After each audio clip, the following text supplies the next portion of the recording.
Ano, alcoholic? Is it alcoholic? Juice, refreshing juice because it's really hot.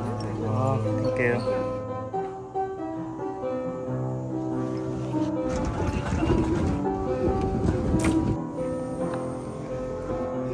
Gracias. Thank you. Thank you. Enjoy. Bienvenidos. Oh, sorry. Is it margarita? No, no, it is Esmeralda cocktail. Okay, Yes.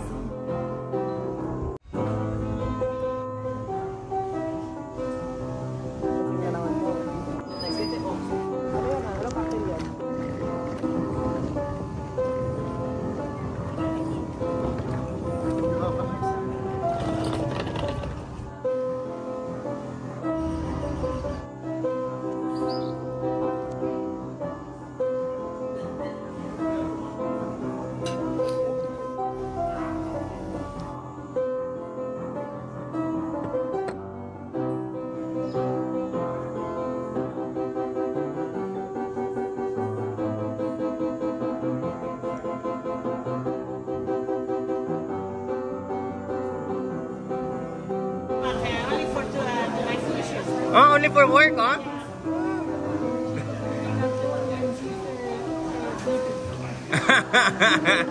Because when you're a bartender, you drink alcohol.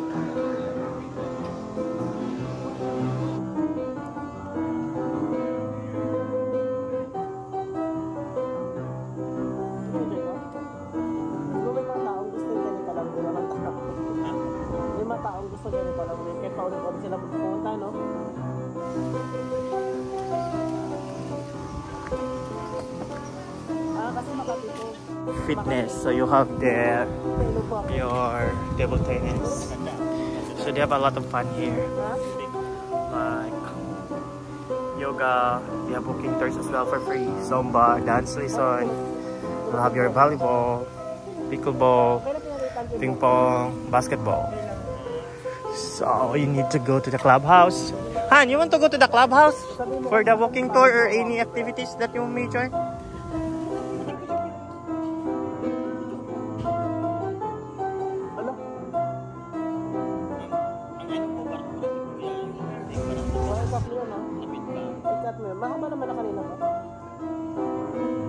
So this is a floating bar. So while you're swimming, you can order your cocktail here for free for unlimited drinks. This bar is open 24 hours as well, and they're preparing the lunch already.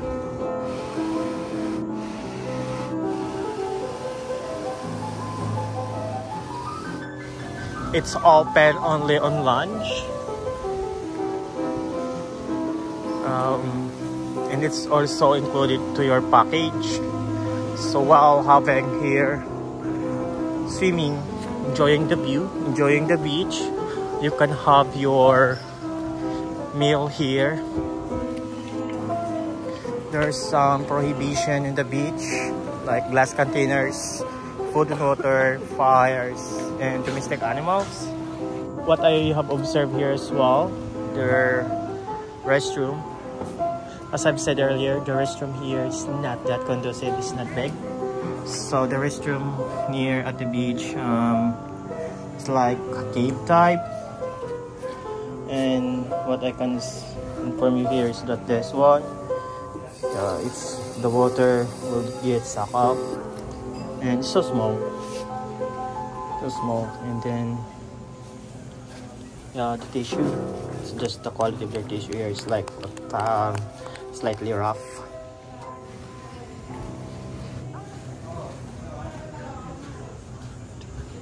Yeah.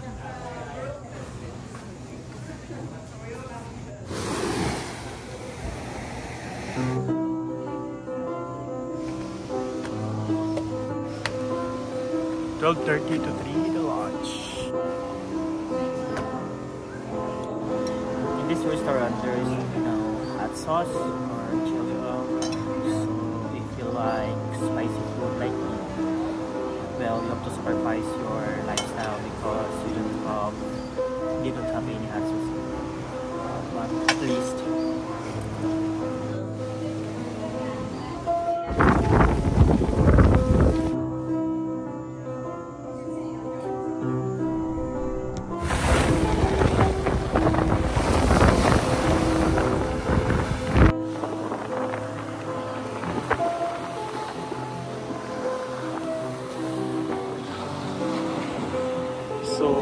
you also have a fishing area here.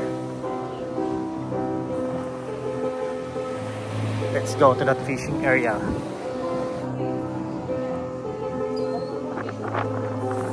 Here, someone fished here earlier. Area for the royal service. Oh. So you can also relax from here. Yeah, this resort actually is cave theme. So what's in here?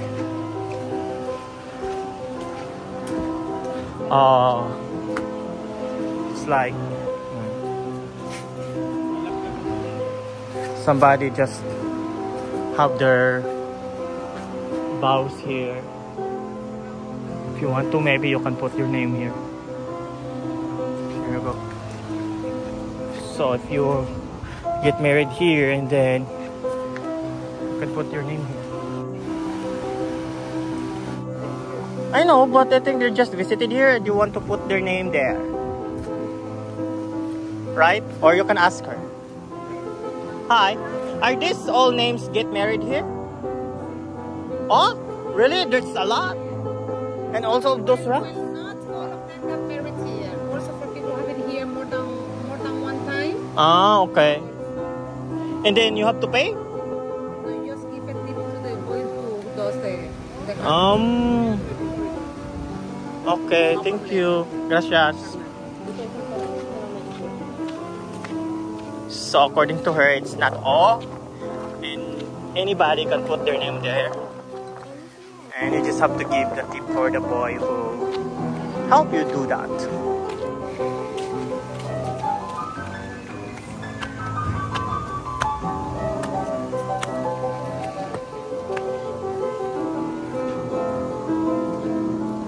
Wanna try swimming on the pool? You want jacuzzi here?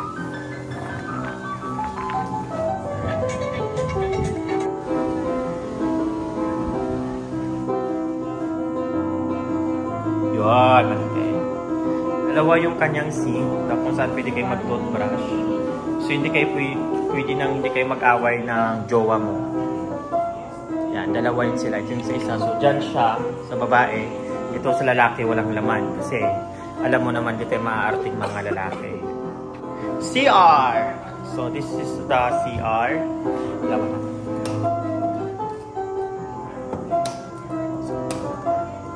So ito yung CR namin. So maliit lang siya guys. Kasi hindi naman dito ang shower. Pang CR lang talaga to. So ito pang ihi mo lang or pang linis sa bata. Ito naman yung pang tayo. So nakakatawa nung Friday, nung unang dating namin dito sa house na to kasi dito ako tumae. So dinampot ko siya dun sa malaking CR. Ito naman yung aming liguan, outside shower. So yan. Maganda dito, outside shower. So may privacy naman siya. TV, so it's like a condo style. And then yung vanity mirror, ang laki. Yun.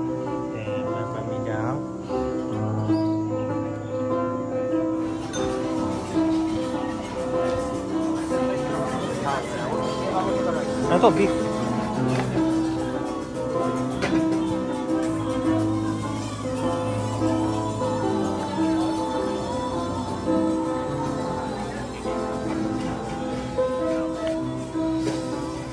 Ayun, may saging.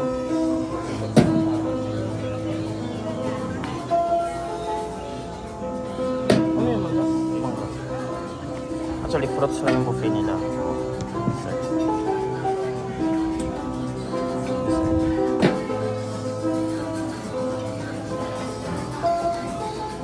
So yan, papaluto ka dyan.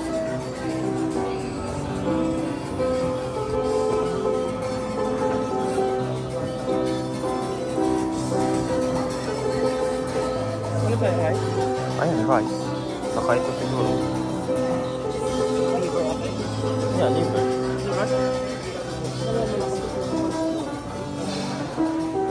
Ito ano to? Ano ito, mushroom? Talong. Talong. Nilaga. Okay, sir.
Thank you.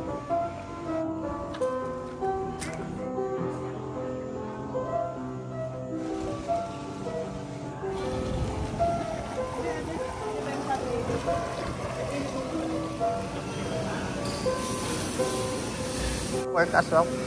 Yeah.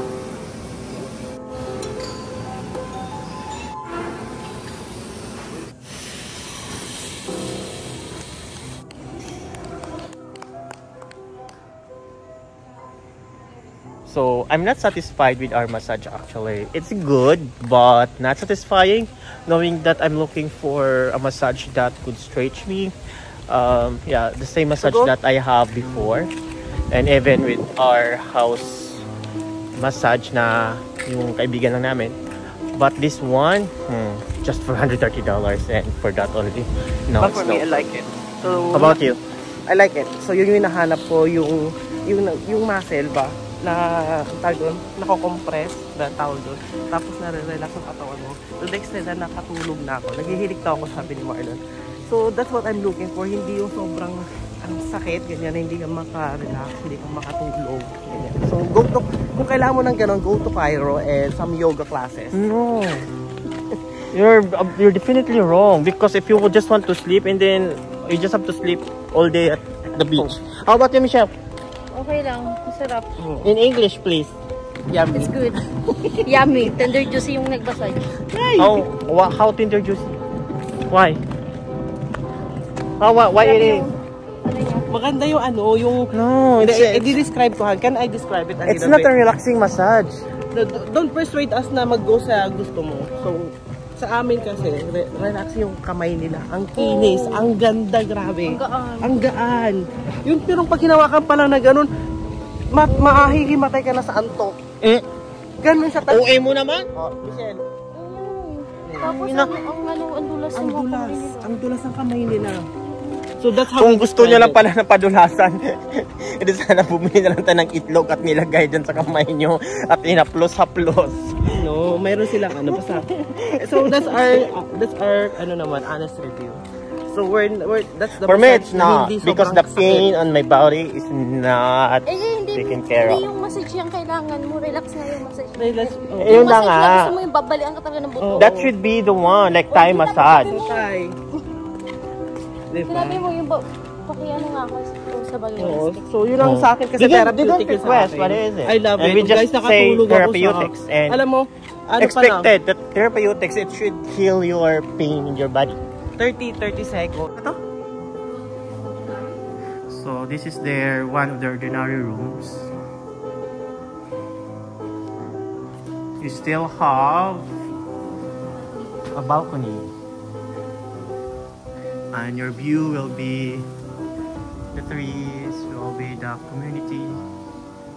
There you go.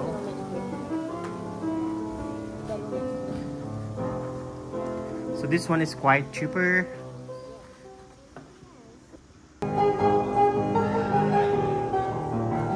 So beautiful. And you also have this Cleopatra, but not within your bed. The bed is still fine, right? How's the bed? We haven't tried it though, because you have no partner.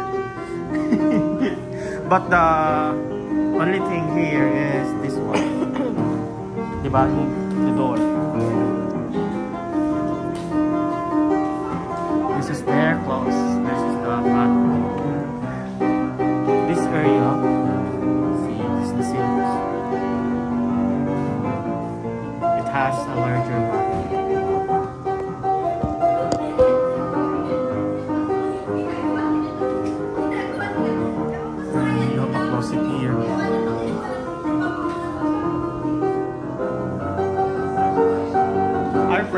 this villa for only 700, 3 nights and 4 days, including flights. So that's cheaper, and actually the room is beautiful already.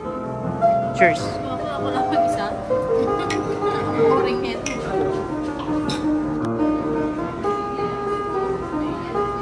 Cuba, we had a flight from car.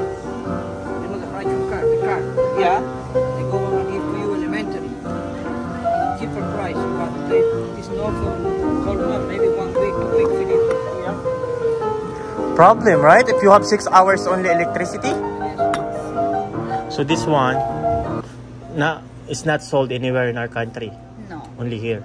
Yeah. Ah, exceptional Cuban rum. And this one as well? We have back 1 box of Santiago each year, just here. Oh.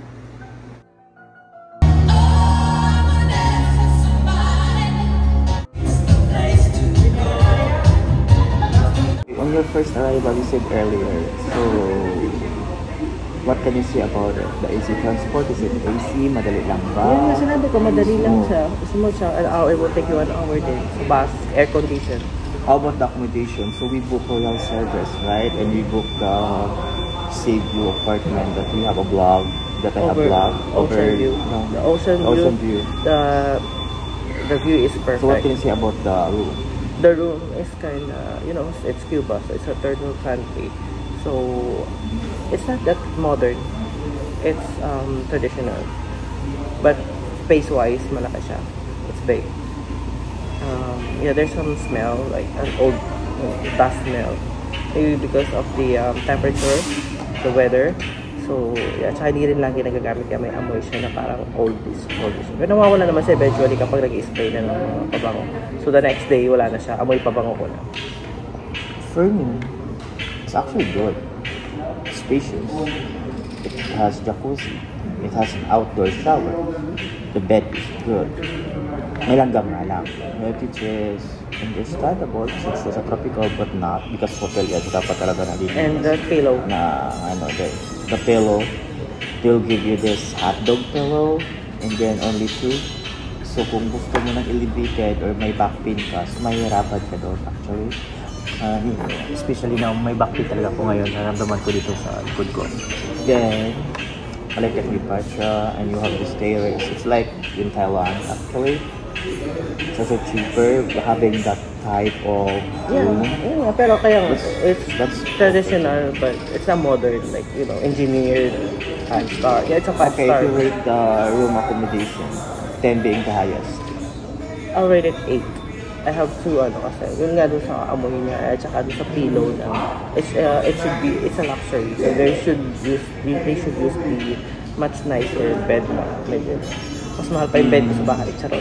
Me actually 7 because of the restroom. The restroom is so small enough.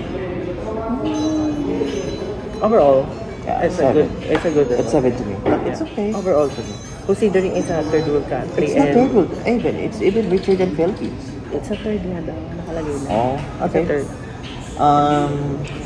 Facilities like the pool, the ocean, the beach, the entertainment, the alcohol. What can you say about it? For the beach, 10. For the beach, 10. For the pool, 9. Jacuzzi, outside jacuzzi. Yeah, it's 9 because it's not modern. Unlike the beach, the pool that I've been to, I saw in Kotahana. Mas modern kasi doon. So ito, hindi siya modernized. But 9 is good. Rate na yan.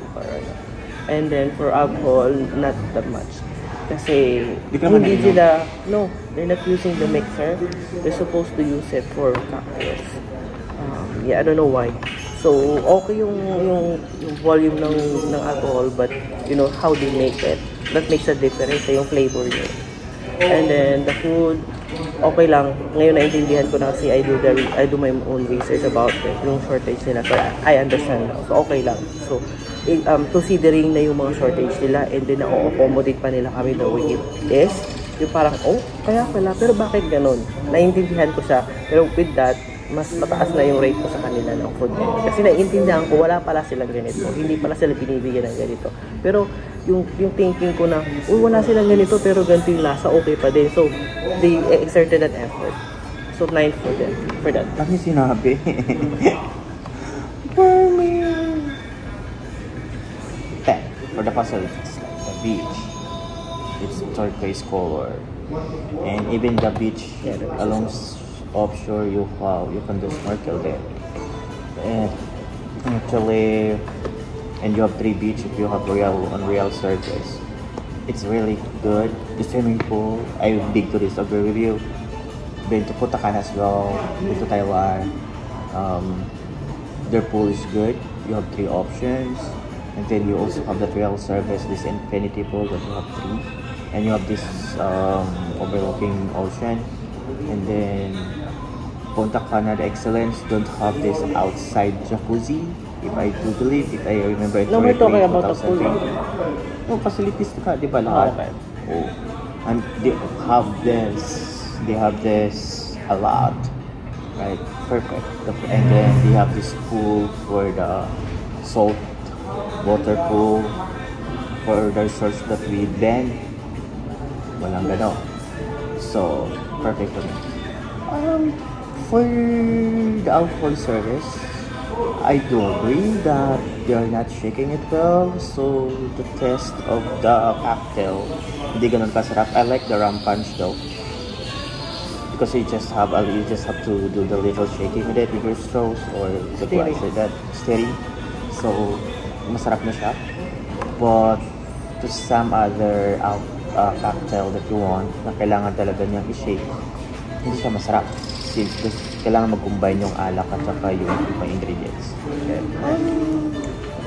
For the food, I can say 7 kasi nagkulang talaga.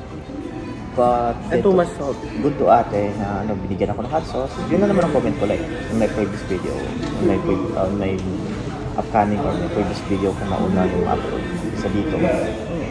My only comment or the hot sauce. At yung liver lang talaga ng beef ba yun? Or na sobrang lansa? Hindi ko makain yun. But the chicken is very good. Okay. Ito yung chicken na walang kalansa-lansa. Alam mo kahit wala silang luya pero sarap ng chicken niya. Fresh. Hospitality. Yeah, 10. Me too, 10. They're very nice. Nakasmell sila. You know, consider yung napakahirap ng buwan nila tapos ang saya-saya pa rin ang tingnan. Massage.